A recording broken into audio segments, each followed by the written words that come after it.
Yaddle Chattle! A Star Wars podcast, and everybody is excited, dog. And I mean that literally, like you're my dog, like a Randy Jackson thing. But also, the dogs are here, and they're going nuts. Everyone loves Andor. One of the greatest things I've ever seen. We're going to get into all of it. The final 3 episodes of the entire show. Can we beg Tony Gilroy and company to keep making this series? Can we kidnap Tony Gilroy? Maybe we shouldn't say that on a Star Wars podcast. This is Yaddle Chattle, a Star Wars podcast. My name is Darth David, Eastside Dave, Davey Mac, David McDonald. I don't care what you call me, because I'm feeling so good about Andor that I'm like Teflon, baby. Nothing's going to stick to the Dave man. You could call me a big, stupid moron, which I am, wholeheartedly, and it's not going to affect my razzle-dazzle mood today. I'm feeling good. I mean, if you think about how this season ended, Episode 7's a classic. Episode 8 is a classic. Gorman Massacre. Episode 9, a classic. Mon Mothma escape. Episode 10, a classic. The Luthen and Kleya adventures. Episode 11, Cassian, Kleya in the thing. Cassian's got to rescue her. Episode 12, all the stuff, the end of the show. Oh my God! A triumph, and I mean that seriously. A triumph. Congratulations right off the bat to Tony Gilroy, to Dan Gilroy, to Diego Luna, to every single person a part of Andor. This show, this is the best thing that Disney has done. This show now has, it's made Rogue One maybe the best Disney Plus movie, and now if this could be the best this got to be the best series. I'm still a Mando fan. I'm going to be a Mandalorian fan. I enjoy that tremendously. It has a lot of, the old school Star Wars, a lot of fun. There's probably more monsters and creatures and more, in some ways, just good old fashioned Star Wars in Mando. However, this story is unbelievable. The quality of this show is better. It's just as good as any elite television show out there, whether it's on HBO, Netflix, so on and so forth. It's just as good, if not better. This show, I hope to God, becomes the first Star Wars show to capture a big Emmy. The way Star Wars could have won Best Picture and something, this show should win Best Drama. This is the best show on television. This is an incredible series. What a show. The only thing that I'm confused about is, like so many other people, I went in immediately after season 2, and I started watching Rogue One, and I finished Rogue One, and it's incredible. And yes, Andor has now even enhanced Rogue One, which in my opinion, enhanced episode 4. So I mean, like, Tony Gilroy is doing miracles here. But what I can also tell you is I'm feeling like I'm just going to go back and watch the whole damn thing all over again, and then Rogue One all over again as well. Like, I love this show so much. I'm thinking very much about tonight after the Yankees and Mets game, starting episode 1, season 1 of Andor, and going season 1, season 2, Rogue One, A New Hope, Empire, Return of the Jedi. Then we're going to pause. Then we're going to relax a little bit. We also have our sports and wrestling to watch. But as far as Star Wars goes, holy cow, what a show. Shall we get into all of it? I mean, again, episode 8, 9, 10, 11, and 12, I would say all 5 were just epic classics. But I loved every arc, and I loved every episode, and every arc, and the entire, I didn't think it was possible for this season to be better than season 1. It was, somehow. I loved Andor season 1 so much. We all love that. The 4-episode arc in the prison, One Way Out. Truly breathtaking, brilliant, genius filmmaking, series making, storytelling, if you will. Season 1, 10 out of 10. You have to start making up fractions now. Season 2's got to be 11 out of 10. And I don't even know how the hell that's possible. But I got to tell you something. On my SATs, I did very well verbal, 720. I did terrible on math, 500, I think it was. Not a good score. So, if you start throwing fractions at the Dave, man, what am I supposed to do with these things? Come on. I'd have an easier time learning Wilmon's device and memorizing the 8 pathways with Wilmon's crazy device that Saw Gerrera had him, using. What was that, episode 5 or 6? That would be easier for me than to do fractions. I'm not into fractions or division for that matter. Let's throw that in there too. Okay? Multiplication, addition, I'm just fine with. That's all we need. Anyway, let's get into it. Episode 10. Make it stop. What a title. Right off the bat, I'm like, oh my God, this is going to be good. It was. No surprise. Lonnie meets with Luthen, and Clea gets a message. And Luthen and Clea, Lonnie basically tells Luthen, hey, Dedra's coming after you, okay? But I also found some really tasty pieces of info, bro. In addition to Dedra coming after you, which you may or may not already know, that's fine. You want the real big scoop? Okay, here's what's going to cost you. Me and my family are getting the hell out of Coruscant. Sick of it. Got to get out of here. Okay, the rent's too high.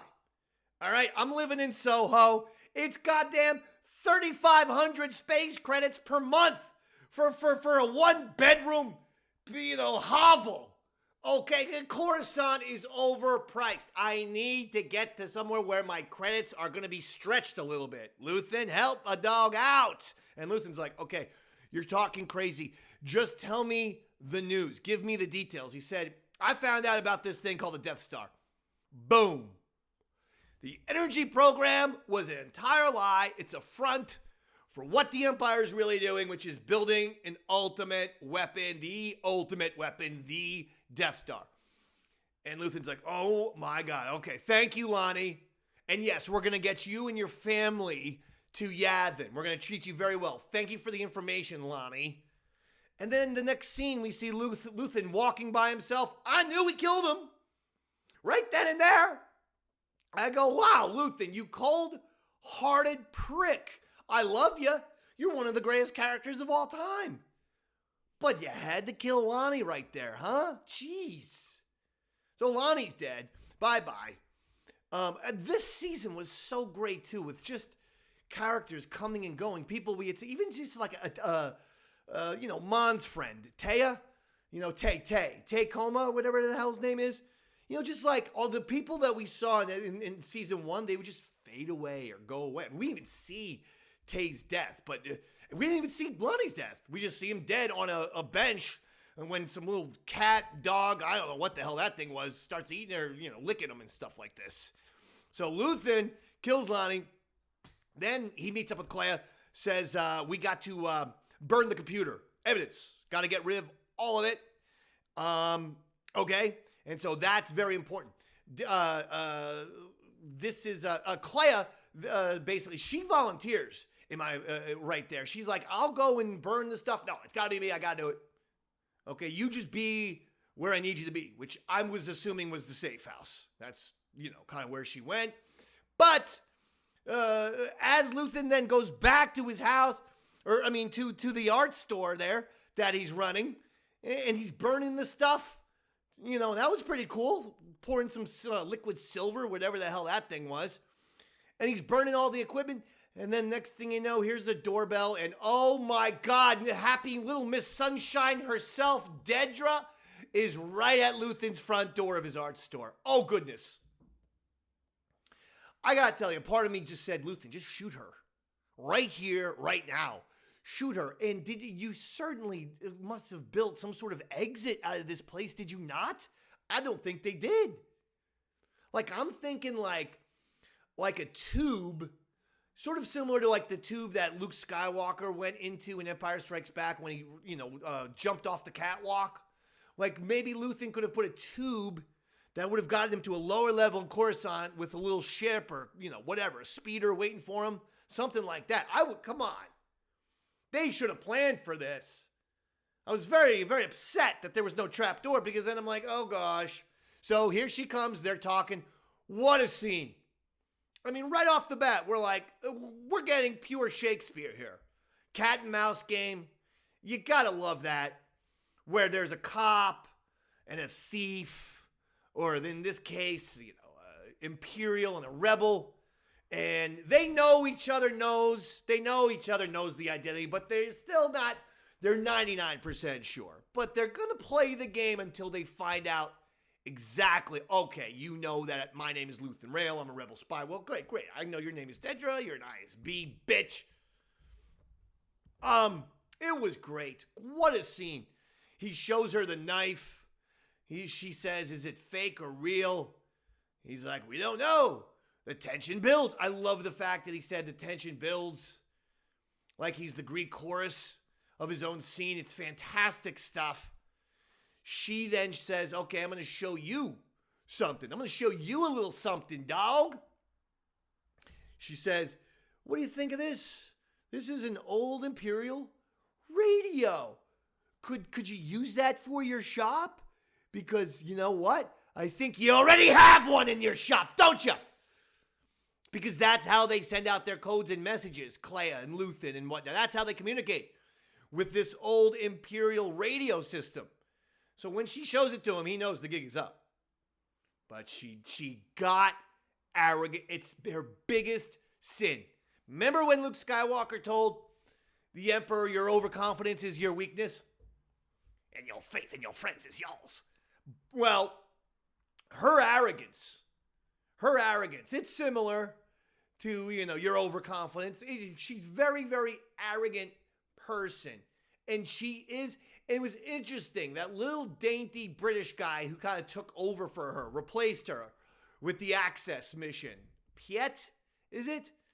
Because isn't that guy from Empire Strikes Back? Admiral Piet? I don't know, but this guy's name sounded to me like Piet or Piet. He's very dainty. Hello. And English people tend to be a little bit, but he's very, hello. I'm here, and what I need from you, Dedra, is to shut it, okay? Lock it, zip it, okay? I need to be going on my little Imperial adventures, Dedra, without your weird little eyeballs fixated on me. The crazy eyes. You know what they say, Dedra? 4 sides white. When you have 4 sides of your eyeball all white, it means you've officially got the crazy eyes. And you do. You do, lass. You've got the crazy eyes. And she does. She's got the 4 sides white. That's crazy eyes. But man, she's arrogant. She's like, you disgust me. And then she looks in the back. Oh no. You're burning all the evidence. You're destroying all the computers. And then that's got her attention. He took out the knife. He turned his back to her, gave himself a gut shot, stabbed himself in the gut in order to kill himself. Oh my Lord. And then she knows, oh my God. And in that scene, Luthen crumples to the ground. She crumples to the ground. Beautiful symmetry. She goes right to the ground and you can see the sheer panic in Dedra's eyes. Sheer panic. She knows, I have royally fucked this one up. I mean, I have lied. I have stolen documents. I have done, oh my God. I went after this guy by myself. He killed himself and destroyed the evidence, so I don't even know anything now. I have nothing to tie this information to other rebels. It's all gone. It's in the wind now. That's it. Like Heat, De Niro and Pacino. You gotta leave within 30 seconds. Once you know the heat is coming around the corner. Boom. You gotta be gone. Luthen's gone now. Oh, what a scene. We cut the Partagas, and he's telling that little guy, the little dainty guy, he's like, Dedra screwed this one up big time, okay? Yeah, she went after Axis by herself. there's apparently an accident where the guy's now dying and all the evidence has been destroyed. You're going to have to fix this, okay, little boy? Because that's insane. Clea, then she goes back to the safe house. She saw Luthen, by the way, get loaded into the ambulance, so she knows what she's doing. She goes back to the safe house, but basically she knows she's going to have to sneak into that hospital.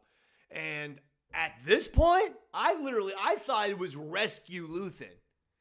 I thought, okay, she's going to make a little mission to rescue Luthen. Obviously, that didn't exactly happen. First flashback of the episode. It's Imperial Luthen in a ship. I guess he's there on scene when they're committing a massacre, committing some sort of awful crime against humanity and extraterrestrials. And he's saying, make it stop. And you know something is very serious in TVs or movie when they rock. When they not only look forlorn, he looked forlorn and was saying, make it stop, but he was rocking. Make it stop! Make it stop!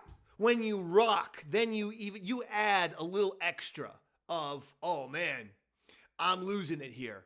I'm going batty. I loved it. We see Luthen, and all of a sudden he's in that thing, and then all of a sudden he sees a little Clea. And he's like, what the hell? What the hell is this kid? Goddamn, little orphan Annie is sitting here staring at me through a crate in this Imperial ship like I'm Daddy Warbucks. And we're going to what? We're going to start singing? Okay? Because, I don't sing. Okay? But what I do is I rock and roll sometimes. The sun will come out tomorrow. Bet your bottom dollar that's tomorrow. There'll be sun. Tomorrow, I love ya. Tomorrow, I love ya. You're only a day away.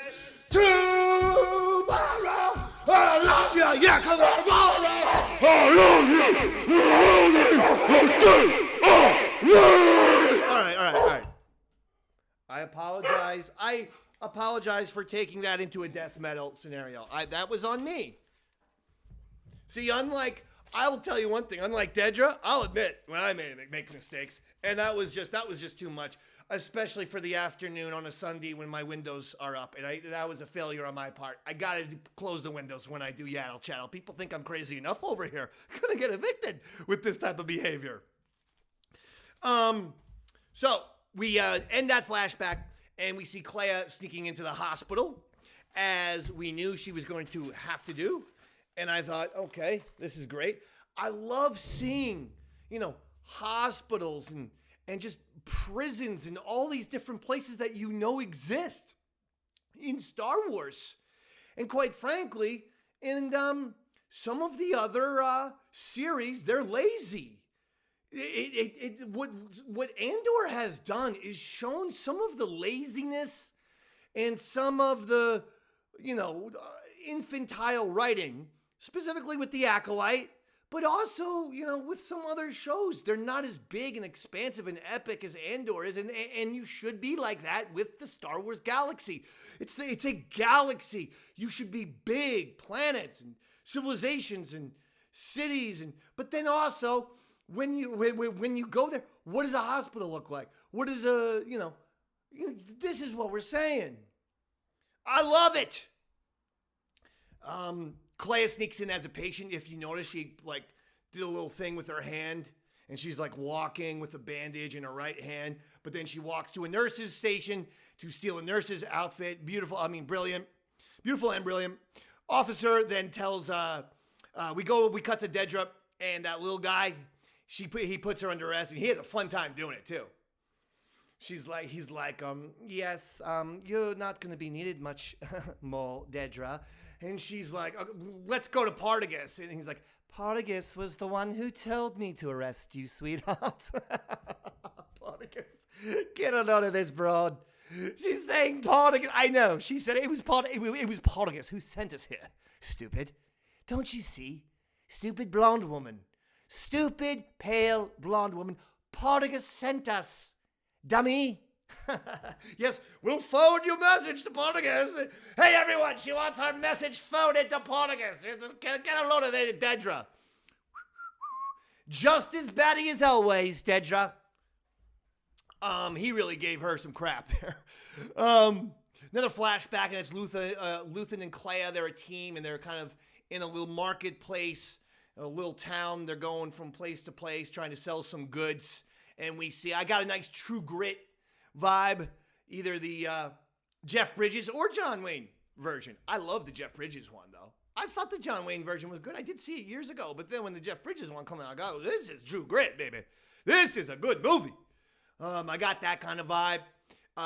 In the Jeff Bridges one, the girl's extremely intelligent and, like way smarter than, a kid would be. Same thing here, Clea. The bargainer lady is trying to rip them off. And you just see Clea using all that intelligence, being like, nope, first of all, we're going to walk. Second of all, if you don't give us like twice what you just said you were going to give us, I'm selling it to someone else. Okay, I already talked to them. So she's great. She's great. And Luthen's looking at her like, oh, okay, here. I thought this was kind of like me, like shepherding her, just like she kind of like, taking her on my adventures. Maybe these are our adventures. Maybe we're kind of like partners in this thing. Yeah, I saw that look from Luthen. When they do that, she has that kind of heartbreaking question, am I your daughter now? And he's like, well, when it's convenient. Okay, I don't really love you. It's just when it suits me. Okay? I don't think that he did love her. I think Andor showed that. In seasons 1 and 2, I think there were definite moments where you saw genuine love from Luthen towards Clea. I really feel that way.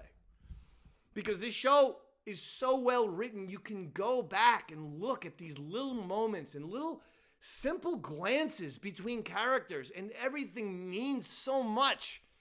And there's no throwaway BS in this show. It's fantastic.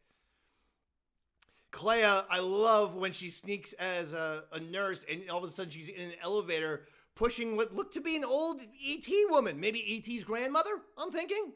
And E.T.'s grandma had a nice little comment. And you see Clea, she's like, what? The hell's going on over here? I didn't even think these things could talk. I thought they just ate Reese's Pieces. She just said, did she say something? Okay, fine.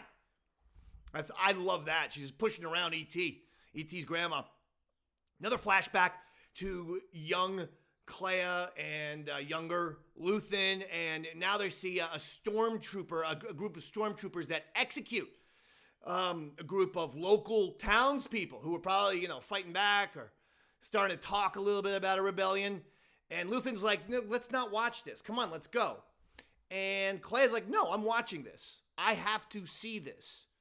Because she wanted to see how evil this empire is. And she saw it. She absolutely saw it. Back to the hospital, Clea takes out a few Imperials. She's kicking butt and taking names, making her way through the hospital towards Luthen. Long way to go still. Back to a flashback. Luthen, great scene. Luthen and her at a restaurant. And basically, now's the time. We're going to be rebels right now. I'm going to blow up this bridge. You're going to look at me. Look at me! And I'm going to blow up the bridge. We're going to pretend we have nothing to do with it. And then we're out of here. And then we're never going back to an ordinary life. Here on out, we're rebels. Okay? Great scene. Great scene. We come back from that scene. Clea makes her way, killing more stormtroopers, navigating the areas, and all of a sudden she gets to Luthen. And I'm like, okay, how is she going to get him out of here? She's only one person. Now, because it's Star Wars, right? We just saw her push the E.T. grandma with the thing that hovers. I'm like, you know what? Maybe that bed hovers. Maybe, or she can get like a hovering stretcher, for instance.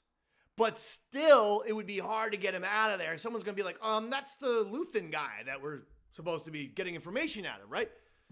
So instead, she was just like, you know what? If I risk that, he's getting caught. He's probably dead anyway. I'm getting caught. They're going to torture us till they get the answers. No. No, you know what? I got to say goodbye to Luthen. And she does. She unplugs him. Oh, man. Heartbreaking, wrenching. She's crying, gives him a kiss, and gets the hell out of there. And the final thing that we see in that episode, phenomenal episode, is Luthen himself. We fade out on Luthen. Powerful stuff. And what an episode. Another classic. Just extraordinary. Tony Gilroy, I don't know how you do it, man. You should run a school, a Star Wars university for everyone else. And while I think Favreau's doing a great job with Mando, Favreau should attend some of these classes too. Just to make sure. We want Mando to still be good. Just to make sure. Let's go to episode 11, entitled Who Else Knows? Paranoia. Another thing that Andor does so well. So Luthen's dead. The young Imperial is there. He's like, we open with him and he's talking to one of his buddies. He's like, Dedra messed up big time. This is all on her. However, we now have to fix it. Like, we really have to fix it. That's our job. So we got to take over this hospital, which he does. Remember, and the hospital guy's like, stop it. Stop it. You know, I'm like, dude, you're not going to win this argument. Just let him close your hospital down for a few hours. Okay? It's not that big of a deal. He's got to close the hospital. He's got to figure out who the hell was the person who killed Luthen. Got to figure that out. Because the machine was unplugged. Meanwhile, we go from that to a brilliant scene. It's almost like it's getting repetitive how much brilliance is in this show. But you got to call out the genius when you see it. And it's all over the place. Like this scene with Krennic questioning Dedra.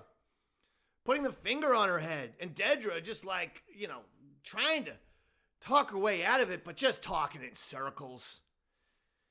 You know, and basically she tells him, first of all, that guy is basically accusing or implying that she could be a spy. Krennic is implying that Dedra could be a spy. She's like, I'm not a spy. You know, what are you talking about? He's like, oh, how come we have all these files? And then she realized, okay, I got some files I should have, sent to my office, sent to my door mistakenly. I didn't turn them over. I just looked at them, installed them, uploaded them on my computer, where then Lonnie would steal them and give them to the rebellion, ensuring we all die and our cause goes down. But, that's not my fault, is it, Mr. Krennic? And he just takes both of his hands on her head, just shoves her into his seat, and he's like, we're gonna march on without you. Which penitentiary would you like to go to, though? Okay, because you're of no more use to the Empire. Brilliant stuff. I mean, Dedra's just a busybody, man. She's, come on, Dedra. You got to turn that thing over. Clea, all of a sudden, she is looking for the radio back at the safe house. She gets back at the safe house, and she's looking for that radio. Meanwhile, that hospital is asking, or the Empire is asking the hospital for any kind of surveillance that they have, any kind of pictures, videos. Did you capture anything? We need to find out who the person was who was in this hospital taking out stormtroopers, unplugging Luthen. You got to show us something, camera guy. So we get that. And when they're doing it, they finally get images of Clea. And they're like, okay, we got something here. And they find out, they look into it, and it's Clea. Oh, that's Luthen's assistant. We go back to Yavin, Andor, Melshi, K2SO, all having a nice night, a guys' poker night, all having a few cocktails, enjoying themselves. I loved it. I wanted to be there. How can I join their little party? Can Darth David come and play with you guys? BYOB. I'll bring my own stuff. Okay? Come on, man. Great stuff right there. It was fun. But while they're having their little party, oh, here comes Wilmot. He's like, the radio went off. The radio went off. The Luthen radio. And he's like, uh-oh. We flash to a scene of Krennic Partagas and that little dainty guy, Piet or Piet or Hiet. Maybe it's Hiet. Maybe there was no P. Maybe it was an H. Hiet. And basically, Krennic's like, hey, you know how much has gone wrong with your horrible ISB, with Dedra, and even with the old man over here who's giving me the side eye. Look, pal, what's your name again? Hiet? Whatever, I don't care. Find this Clea person, kill her, give us proof that it's done. Okay? Otherwise, and I love this line, otherwise your failure will result in you in the ever-lengthening ISB death march. Are you starting to get the feel that the ISB in general gets taken away right about now? I think that happened. Krennic tells Partagas, I can't save you, Leo. Don't look to me. I feel like this is it for the entire ISB is what I'm saying. I think by the time we get to certainly Empire Strikes Back, by the time we get to that movie, the ISB has been completely dismantled. It turned out to be an organization that actually made things worse rather than make things better. So when that happens, we're back. We go back to Yavin, and the signal goes off again, and Cassie knows it's legit. He's like, uh-oh, here is the Luthen signal. Okay, me and Melchi will take off with K2SO. Will you stay here? Love it. Now, the little British guy, the little British Imperial officer, meanwhile, he's got nothing. He's got it. Okay, an image of Clea, but he doesn't know what to do, where to go. How do I find this person? So he says, you know what I could do? I mean, it's kind of shitty of me, but I'm going to go ask Dedra, even though she's locked away right now in jail. I'm going to go ask Dedra. Please, can you help me? Could you please help me, Dedra? Hello, I'm the nice little dainty British Imperial officer. Any way you could help me, Dedra? Did I say that you had crazy eyes a few minutes ago? That was the excitement talking. Okay, you have very beautiful eyes. I've never noticed what color they are. Dedra, they're a very beautiful shade of black.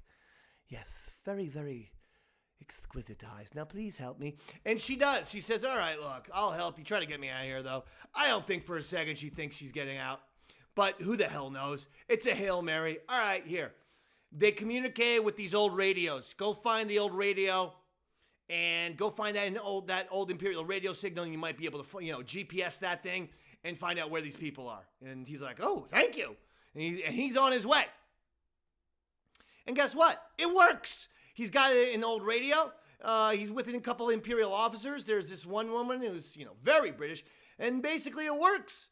They find out the location. The thing starts beeping. And all of a sudden it's, let's get a bunch of stormtroopers. We got to go to Coruscant. Or they're on Coruscant. But we got to go to this location ASAP. Just as he's saying that, here comes Cassian and Melchi and K2SO in the ship. They arrive on Coruscant. I like K2SO says, I don't like it here. It's just kind of a funny thing to say. I don't like it here. Why are we here? I don't like it here. That made me chuckle. K2SO was brilliant in this season. Or in this series. As was everyone else. Literally. Cassie and Melchi leave. Cassie and Melchi get to the safe house.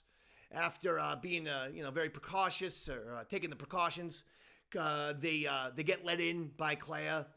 And it's interesting. Clea says, it would be you, wouldn't it? I'm assuming she meant it would be you that would have assassinated Luthen, wouldn't it? I think that's why, that's what she's kind of expecting, is that someone's going to come in and tie up the little rebellion that's on Coruscant, put that to bed, because it's all about Yavin now. So anyone still there is actually that's a problem for us, because any rebel on Coruscant that gets taken by the Empire, they're just going to lead them right to Yavin.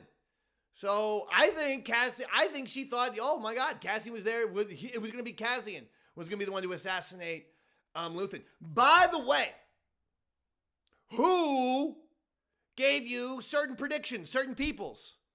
And I feel like I get half credit. I said my suspects were Cassian Andor to kill Luthen, but I also gave you Dedra as a suspect, and I gave you Clea as a subject. I mean, as a potential suspect. And guess what? I feel like it's a half between Dedra and Clea. You know, kind of like a nice alley-oop in basketball, baby. Just lobbing up, and then boom, here comes, Dedra lobs the ball up. Here comes Clea to, jam it down, dog. NBA playoffs. Let's go, Knicks. So I just thought that was a really interesting scene. I thought, like, wow. And I wonder if it would have come to that. And I have a sneaking suspicion that it might have come to that. That they may have said, Cassian, you have to kill Luthen. Like, he's just too much of a wild card, man. But nevertheless, Luthen's not there. That's when he realizes, Clea says Luthen's dead, and he believes her. He knows she's telling the truth. So now it's, okay, come on. Becomes a true blue extraction. Come on, come back with us to Yavin. Okay? Meanwhile, as all that's happening, K2SO gets out of the ship and starts beating up and/or killing Imperial stormtroopers. Just like he did in Rogue One. They told him, stay back here. And he's like, I just can't help myself. It's boring. It's boring. He did the exact same thing in that movie. He does it again. I love it. Talk about a rebel. Most droids aren't rebellious by nature. It's not, they don't have it. Do their programming. This guy's actually a rebel. I love it. So K2SO kills all those Imperials. Meanwhile, I mean, this is great because there's like three different things. You got the K2SO walking to the safe house, taking out the Imperials. You got Cassian and Melshi there with Clea in the safe house. And now we go back to the Imperials as they have a little team with a bunch of stormtroopers, no helmets, but a big bald man. And it's great stuff. Cassian's trying to convince Clea to come to Yavin with them, but she's very hesitant to go. She feels like she's going to be treated like a prisoner, basically. And we end on the Imperial guys are right on Clea's, basically like they're right there in the hallway. They're getting ready to come in and take care of business. And boom, credits. Loved it. Another classic episode. Just great stuff. It's embarrassing how good the show is. Tony Gilroy, you should be ashamed of yourself for doing such a great show. Okay? No, I don't know what sense that makes. It makes no sense. Episode 12, Jeddah, Kyber, Urso. Ooh. It's all coming together. We start with Cassian still trying to convince Clea to come with them. They're in the safe house. We gotta go. Let's go. Meanwhile, we also see K2SO on his way to the safe house, still killing people. Then you get, finally, the Imperials arrive at the safe house, or they're there. And when they are in the hallway, Cassian and Melshi and Claire are like, all right, I guess we should go. But as Melshi comes walking out, there he is in the middle of the hallway, and they're like, who the hell are you? And then, nothing. I'm going to go back here in the safe house for a second, if you don't mind. And then he just leaves. Here's one thing I didn't get. Why Cassian told Melshi keep the door open. I didn't understand that at all. Why wouldn't you? I mean, my God, you have like 10 guys trying to shoot you. Close the door. Also, because the door was open, that allowed the Imperial guy to throw in that stun grenade. So that was a strange maneuver from Cassian, just from strategic purposes. Didn't really understand it, but I guess he had his reasoning. When they throw in the stun grenade, Melshi, he's okay. Cassian kind of gets knocked a little bit. Clea takes it the worst. Clea takes it bad. Stun really affected her, was right by her. So they're in bad shape right now. They're boxed in. They're completely stunned. Cassian, Clea, Melshi, they're dead. Dead man walking. And instead, who comes to save the day? K2SO. First, he takes, he kills guys. Then he picks up the Heat guy, the little Imperial dainty British officer, uses him as as a shield as he continues to advance. Oh, what a part. What a fantastic part. And remember last week we were saying Tony Gilroy said he had an episode where it was like an actual horror movie episode about K2SO just killing guys. This had to be in that episode. And I'm happy if they took it from the episode and put it in this, because this was fantastic. And this, I mean, my God, looked like, Nightmare on Elm Street, this thing. It was insane looking. The giant robot holding a little human while people try to shoot him and end up shooting the human over and over again. It's crazy. What a visual. Again, these are the things that make this show so much ahead over, just their heads above everybody else. So he does. He saves the day. K2SO. He finally gets the bald guy. He just throws him against the wall, breaking every bone in his body, and there it is. And he goes, Cassian, I've cleared a path. Fantastic. Love it. We go back to Yavin, and that's when we see Saw on a hologram, talking to Mon, Bale, that general guy, what's his name, Craven. And basically they're like, hey, Saw, you're in trouble. They're all over Jeddah. They're found out about us. You really should consider leaving Jeddah right now. And he's like, lies! And they're just like, we're not, you always say that, Saw. Like, you just, that's your go-to, huh? Lies. I'm telling you, the Empire is coming for you on Jeddah, or they're going to kill you, okay? Just come here to Yavin. Let's talk some things out, okay? Lies! They're like, you know what, Saw? You get what you deserve. I'm sorry, I'm on 3 hours sleep. I apologize. But I'm having fun. I'm loving it. I'm loving you. I'm loving Yaddle Chattle. I'm loving Star Wars. Also, there's a lot of excitement. I'm so excited that it's sometimes difficult to speak when you're this amped up. Okay, next. What do we see? Yavin, hologram, Cassian. Cassian is coming. I like the shot of Admiral Radis. Cassian gets back. He tells them that, listen, we got Clea out of there. She has extremely important information. They're doing construction of a gigantic weapon that may or may not be called the Death Star. And they're like, and basically Bail Organa is like, lies! And Cassian's like, now you're just ripping off Saul. Now you're just stealing Saw's material. Come on, Bail. But Bail was not believing Cassian. I have no idea why. So they're very skeptical. They don't trust Cassian. I guess they don't trust Cassian because they don't trust Luthen. So, if you're Cassian, you're like, and I did love Cassian reminding them about, you're not going to trust me. Remember, I'm sort of the guy who, rescued Mon Mothma sitting right there. I'm the guy who got her out of the Senate on Coruscant. She would be so dead if it wasn't for me. And you're not going to trust me?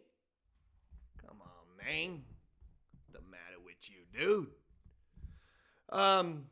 But basically he says, listen, this is what Luthen died for, guys. This is it. This is what Luthen died for. Gotta trust me on this one. So he gets out of there. He's a little bit pissed off. He talks some trash to them. Like, you guys haven't given a fraction to the rebellion that Luthen has. And you're here shit-talking Luthen? Shame on you. None of you are a millionth as important to the rebellion as Luthen is. Stop it. And now Cassian Andor, am going to quote the great Saw Gerrera. Lies! Because you people have it all wrong. And even Mon Mothma should have said, look, he's unpredictable. He's certainly not, an Imperial or, he's a rebel. We should trust him. But they don't believe the story. So that's when Mon Mothma While Cassian is meeting up with Clay in the hospital, he's like, sorry, I thought you would be treated a little, I thought we'd all be treated a little bit better. Sorry about this, but listen, we're here now. Let's make the most of it. Okay, Clea? Turn that frown upside down, all right? You know, I don't like seeing dour Clea. I want to see happy Clea. Let the hair down. Let's get happy here.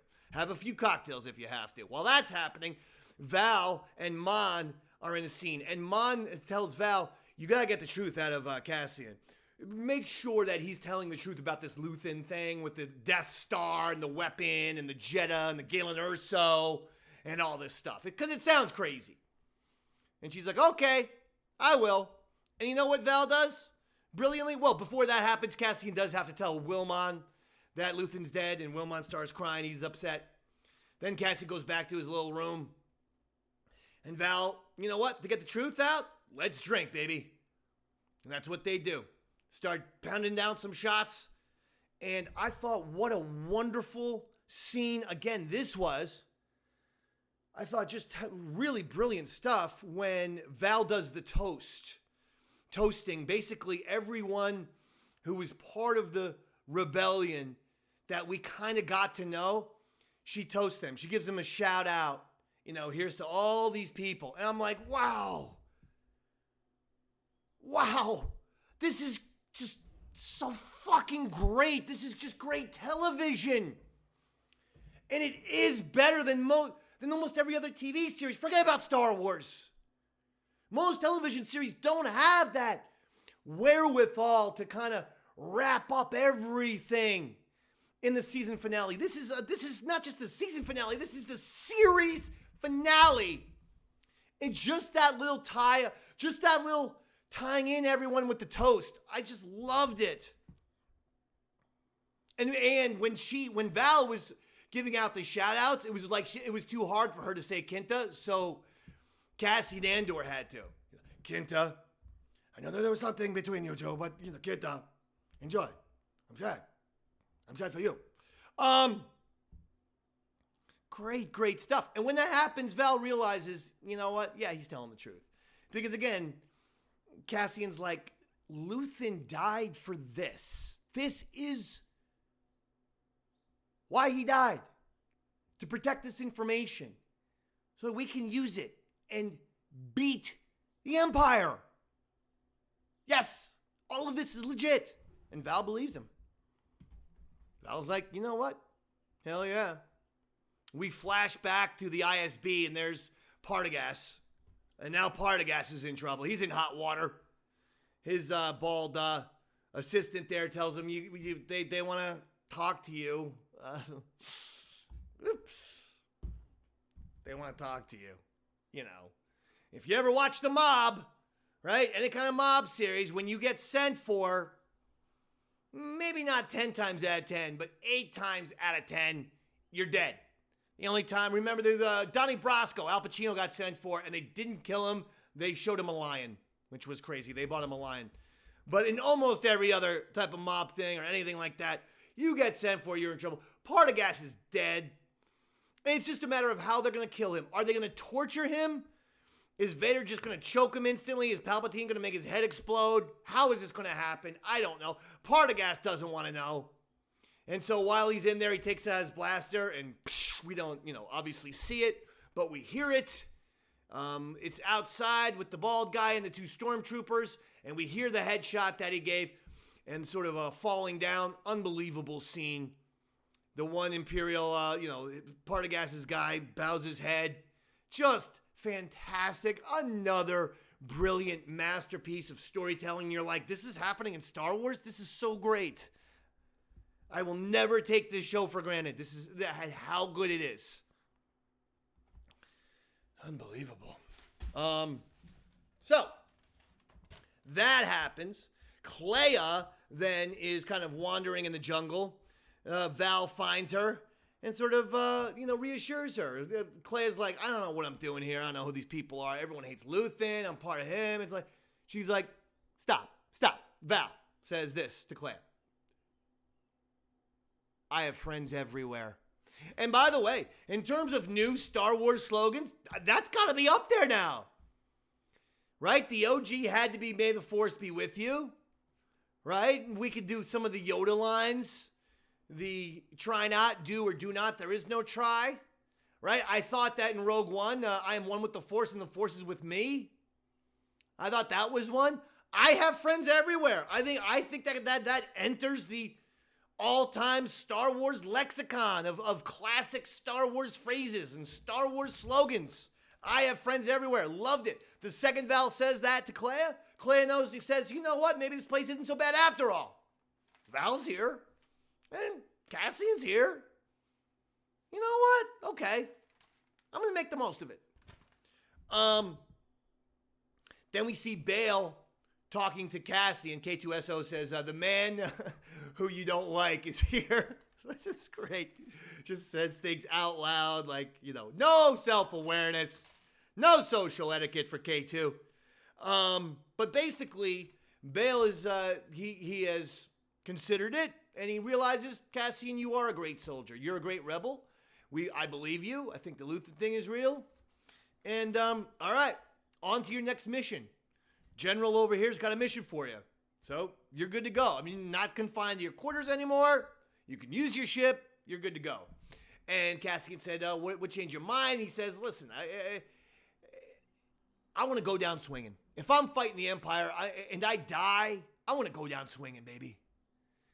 And Cassian's like, man, you sound just like Luthen. And you guys could have been buddies. And maybe you guys could have played pickleball together. Luthen and Bail on the weekends dominating the pickleball courts. Everyone would have liked to see that. I think that could be an entire spin-off series. But you didn't trust him, did you, Bail?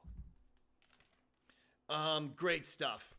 And then we get into the big, huge musical sequence at the end, the orchestral playing of the Andor theme song, and it was absolutely glorious. I don't know what other words I could use except for glorious, triumphant, monumental. You felt like you, the viewer, had literally been through this epic adventure. I felt like I had gone through all this. We see Will happy with his girlfriend. We see Mon and Val sitting at the table, having what I'm assuming to be some waffles. We see Perrin and Scanlan's wife.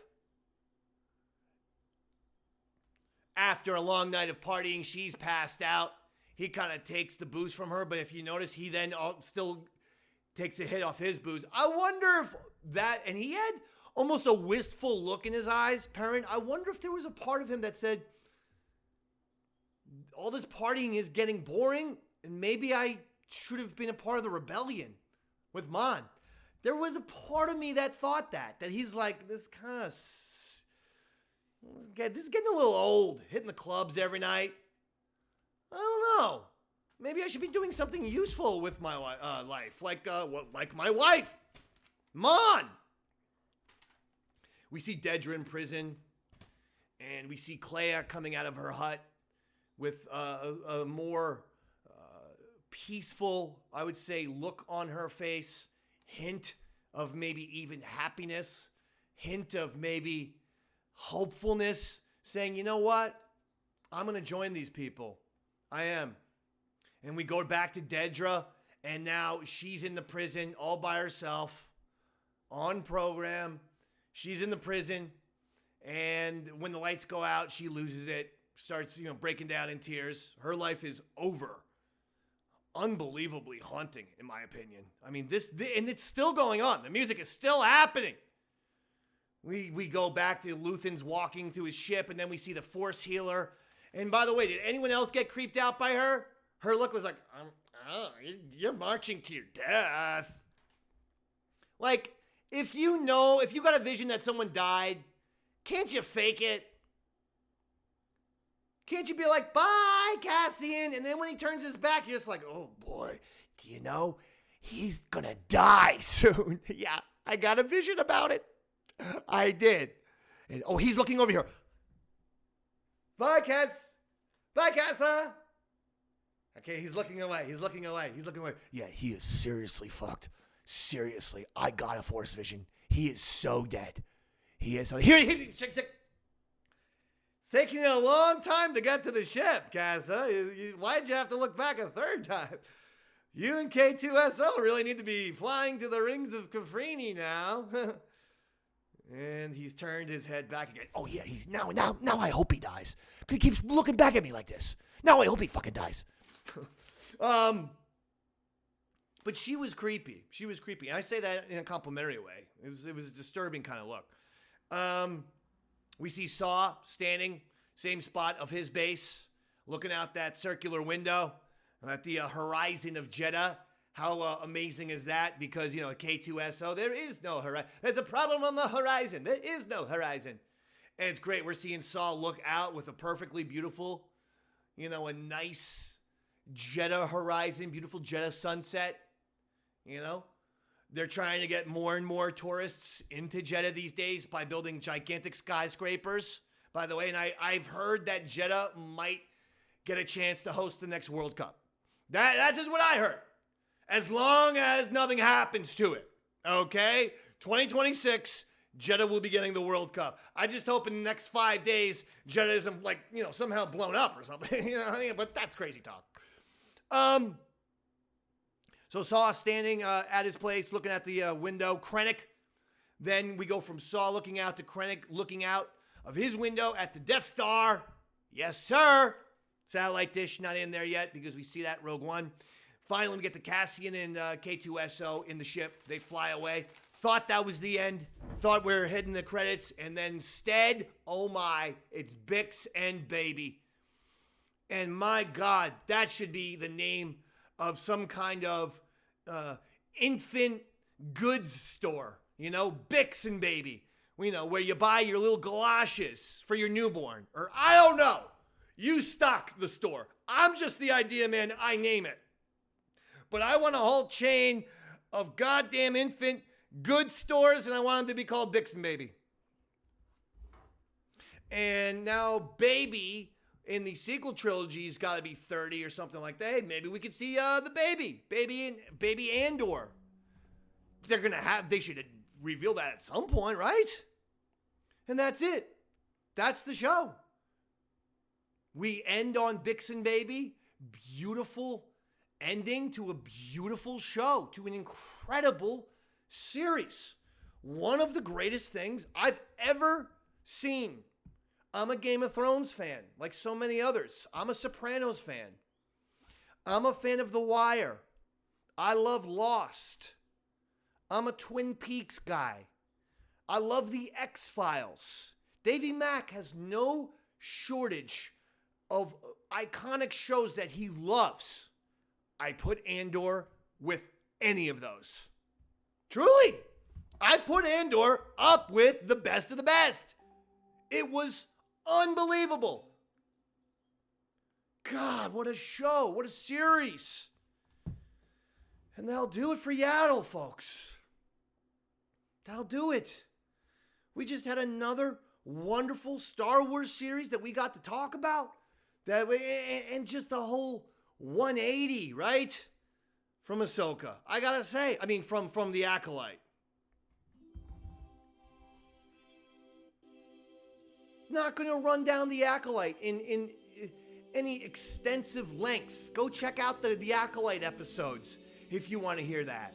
But what I can tell you is, when you look at the difference between Andor and Acolyte, Acolyte looked like it was made by 6-year-olds. It was amateurish. It was infantile, and it sucked. And I am still at a loss of how you spent $300 million on Acolyte. It didn't show up on screen. It looked crappy and cheap. I don't know how else to say it. It looked crappy and cheap. It looked like a knockoff Star Wars is what it looked like. It didn't look like actual Star Wars. As opposed to Andor, which we heard that also was close to 300 million, or certainly 250 million. Well, guess what? All of that money showed up in the writing and showed up on screen. Every aspect of this movie. I'm sorry, it felt like a movie. Series. But every aspect felt cinematic. Everything was well written. It was well edited. The visuals were incredible. The characters were all amazing. It felt Star Wars. It didn't say, unlike The Acolyte, disrespect all of the Star Wars lore. It's how can we tie into the Star Wars lore, and then how can we enhance the Star Wars lore? That's what Andor did. That's the difference between Andor and Acolyte. Andor said, we're going to enhance the lore, and Acolyte says, we're going to destroy the lore. Star Wars fans, after The Last Jedi, don't want expectations subverted. They don't want shit flipped on their head. It's depressing and annoying. They want the lore that's already been established to be enhanced, or for there to be more stories told within that lore. Not to destroy it. But we're going to end on a happy note. We have to. Because this was a triumphant series. This was unbelievable. Tony Gilroy, you're the man, bro. I've been a Tony Gilroy fan for a while with the Bourne movies, and again, with Michael Clayton. If you haven't seen it and you want to get some Tony Gilroy, some kind of Andor feels, this is Planet Earth, but you're going to get Andor feels if you haven't seen Michael Clayton. Just by the looks of the corporate buildings, the drama, the tension, the paranoia. He is a master at setting up tension. God, unbelievable. That'll do it. Yaddle Chattle. Folks, when will it be back? Next series, whether that's animation or live action. But there's always a chance for an emergency episode. Letting you know. So make sure you subscribe to Eastside Dave TV. I love you, Yaddle Heads. Thank you. Good night. Goodbye.